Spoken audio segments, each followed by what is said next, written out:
Allora, buongiorno a tutti i catalogesi di Montreal, siamo in di mia stasera. Ci sono certa gente che mi dicono, sai, Nick, ma non per niente, ma questi video sono troppo funny, sono troppo, mi fanno ridere, sembra che scherzi, ma anyway. Stasera faccio un video un poco più per ti imparare una cosa, ora ti imparo certe parole catalogesi. Allora, cominciamo. Questo è un cutello.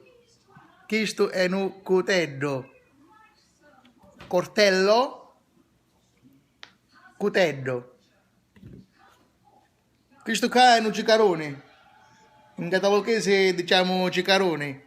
In italiano si dice il vaso, un vaso. E in catalogese si dice cicarone.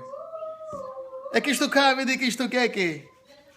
Questo qua è un trubele. Vedo me, va più un trubele ora con il tavolino che sa a mangiare. Un trubele.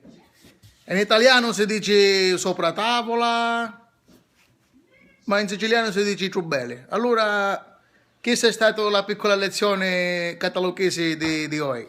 Buongiorno a tutti, ciao.